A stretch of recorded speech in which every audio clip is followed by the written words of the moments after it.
Today, sa Power ng Pinoy. Our business is actually doing quite well in the economy. I think with the recession, everybody realized that you have to figure out how to survive. You have to work at it. It is not something that's going to be handed to you or given to you. I lost this job, which was a sales job, which I loved to do. The light bulb went on in my head. I needed to go back to school. Olivia, Carina, and Anita. Three faces of a new Filipina. Passionate, driven, goal-oriented. Iyan ang power ng Pinoy.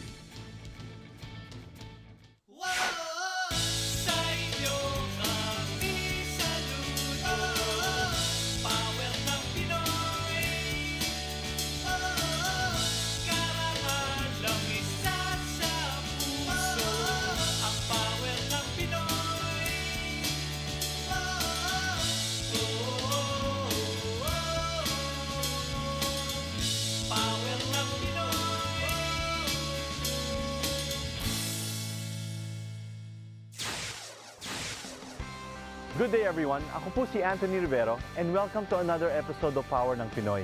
Ang Power ng Pinoy ay success stories ng ating mga kababayan dito sa Amerika. Mga kwentong magbibigay inspirasyon sa ating pagsusumikap na makamit ang ating pangarap sa buhay. At ang isang sektor na palaban para makamit ang kanilang American dream ay ang sektor ng kababaihan. On today's episode, ibabahagi namin sa inyo ang magkakaibang success stories ng tatlong Pilipina dito sa Amerika. Si Olivia, Carina, and Anita.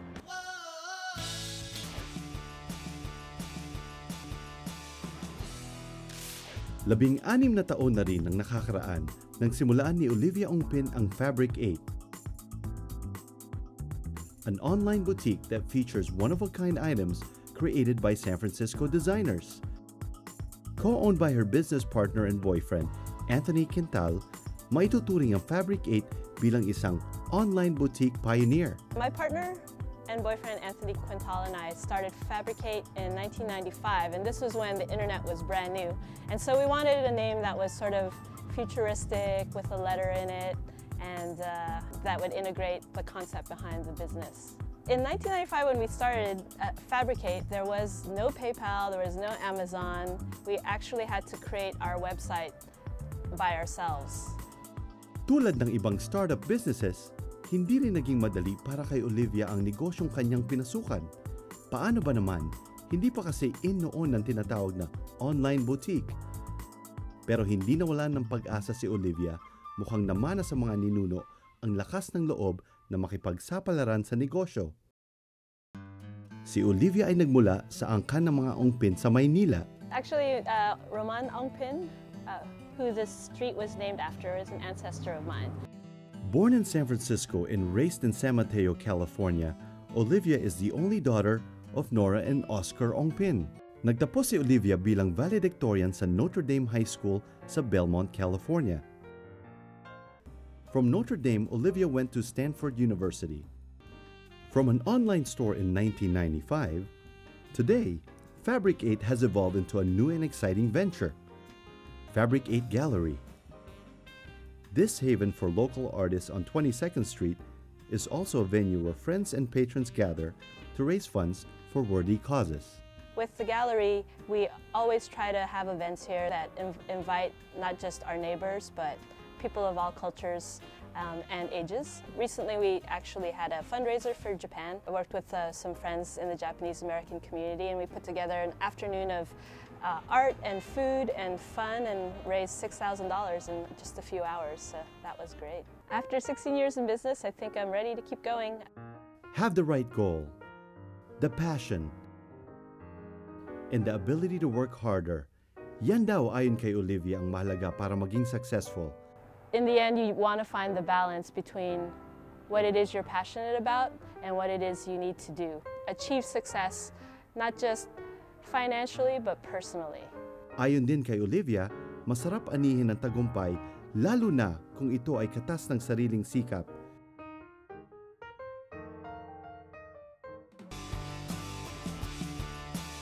My brother Sandy, his first job was with Apple Computers. When he came home with one of the first PC prototypes, it was love at first sight for me. You would have thought na it was Brad Pitt or something. Gustong-gusto ko yung computer na naglalaro ako na, not the games, but I wanted to understand how the system worked. From that moment on, I knew ang magiging future ko was going to be in technology.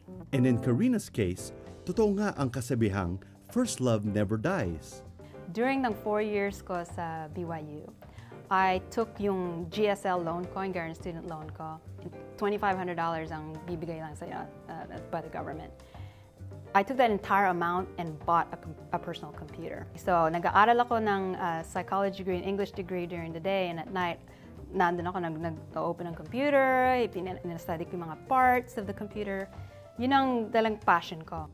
Her quest for knowledge became very apparent while pursuing her Bachelor of Science degree in English and Organizational Psychology at Brigham Young University in Utah. During my 4 years sa BYU, nang nagtatrabaho ako sa receptionist, I didn't just try to be a receptionist. Instead, kinausap ko yung professor. Hey, is there anything I can do? Can I do the backups or something? And that became the opportunity for me to actually learn about computers. Soon after she graduated, Carina followed the path that took her to an exciting workplace. A company that is global in scope. I actually worked for a small company here in California. It was a startup company before the term startup even existed, so they were just called small companies then. What I did for them is I began to create my job. So I would start out as a computer operator, and then chinange ko ng software tester, and then after that, when I kept getting bored, I would keep changing my position. Eventually, I became a manager. Today, si Carina ang Senior Information Technology Manager of Operations ng Cisco Systems, isa sa pinakamalaking Fortune 500 companies dito sa Silicon Valley. Si Carina ay pinanganak sa Pilipinas at lumaki sa Moonwalk Village sa Parañaque, Manila. Her exposure to academic excellence all began at St. Scholastica. Carina was 11 years old when her parents decided to move the family to the United States. The widespread social unrest due to worsening political climate forced many Filipinos to seek for better opportunities outside the country. And for Carina's family, their first move was here in San Jose, California. Looking back, Carina is so blessed, kaya naman she finds joy in mentoring others to do well and to give their best. Amazing to work with. Carina was one of the first individuals that I met, and for the past 9 months, she's been a great mentor for me. She's incredibly open-minded. It is her consistent attitude of taking things to the next level that made Carina's journey a success story. I didn't settle with what I had. I always had to make it better, bigger.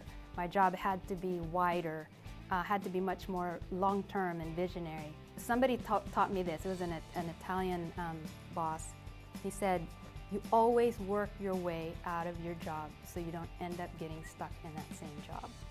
And so every time you master it, exactly, you master something, you want to then move on to something else. And you want to be able to pass that on. And to pass on her knowledge to the next generation is one of Carina's ways of giving back to the community. I find a lot of joy in giving back to society. In fact, a good chunk of my time is spent. Now that I have teenagers, I opened up the rest of that free time to talking to the youth about potential careers in engineering and technology, working with underrepresented minorities. And her message to our young viewers: think about what you wanted to do when you're 11 or 12, because a lot of times the seed was planted early on. If you don't know, my recommendation is go to school, because the education is what's going to open doors for you.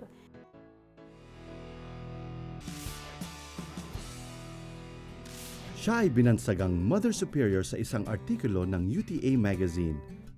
Superior nga siyang may tuturing dahil it would take a wonder mom to raise 8 boys and a girl in America. Siya si Anita, a retired hospital surveyor of the Department of Health in the state of Texas. With 21 grandchildren, Anita can now take life slow and easy. It was in December 1979 when Anita and her husband Edward decided to flee the Philippines for a better life in the United States. Well, it was martial law in the Philippines. And nakita namin na in spite of our business, we were doing well. In spite of that, nakita namin na with so many children, mahirap na magkaroon ng magandang kinabukasan ng mga bata doon. Sa fast food restaurant, unang nagtrabaho si Anita. Kumikita siya noon ng $2.85 kada oras. In 1984, Anita decided to explore other possibilities for better opportunities in the state of Texas. Nag-explore kami sa Texas dahil ang cost of living sa California ay tumataas na. Pataas ng pataas, samantalang ang kinikita naman ay hindi tumataas na masyado. Lumipat ang pamilya sa Arlington, Texas. Okay na sanang lahat, kahit papano, napagkakasya ng mag-asawa ang kanilang kinikita. Subalit, isang araw, I lost this job, which was a sales job, which I loved to do. Instead of crying or fretting over it, what I did was I said, okay, something must be up for me. And then I was looking at classified ads, looking for another job, when I saw the demand for nurses. And that's when the light bulb went on in my head. I needed to go back to school. At 46 years old, binalikan ni Anita ang kursong nursing na hindi niya natapos sa Pilipinas dahil sa maagang pag-aasawa. 5 weeks before her graduation from the University of Texas, tragedy struck. March 26, 1991. We were having dinner and watching the Oscar Awards. And then I said I was going to go to bed early because I was going to clinical the next morning, early in the morning. My husband took a shower. I just heard the noise that, something like fell. And I thought it was the bottle of shampoo.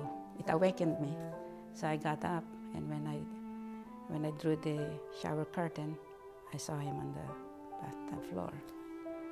And one of my sons tried to resuscitate him, but he could not do it, and so we called 911.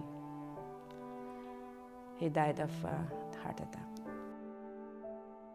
One heart attack so fatal that Anita was left grieving in silence. It was my faith in God that really pulled me through this. Just 5 weeks shy of graduation, and then he died.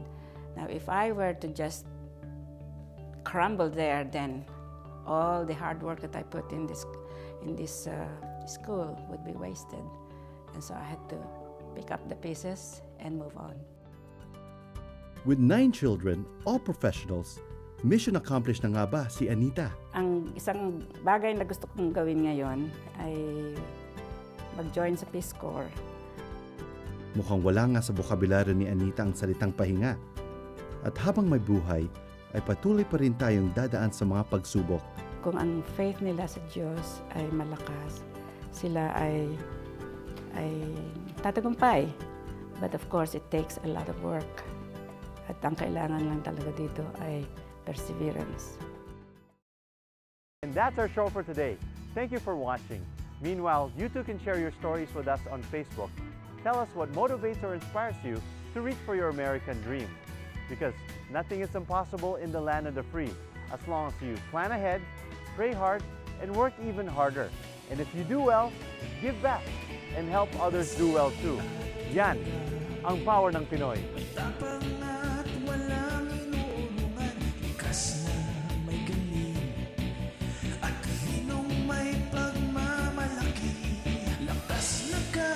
Sa puso, puhulay pawis at dugo, saan mang panig ng mundo, ang tatang lahing Pilipino, ang power ng Pinoy.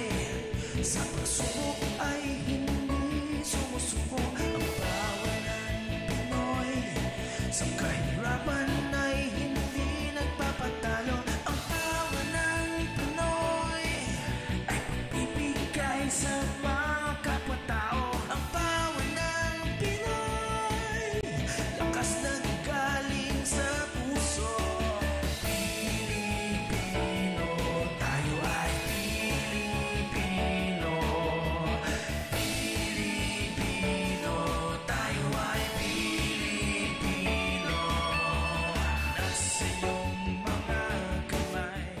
Yan ang power ng Pinoy.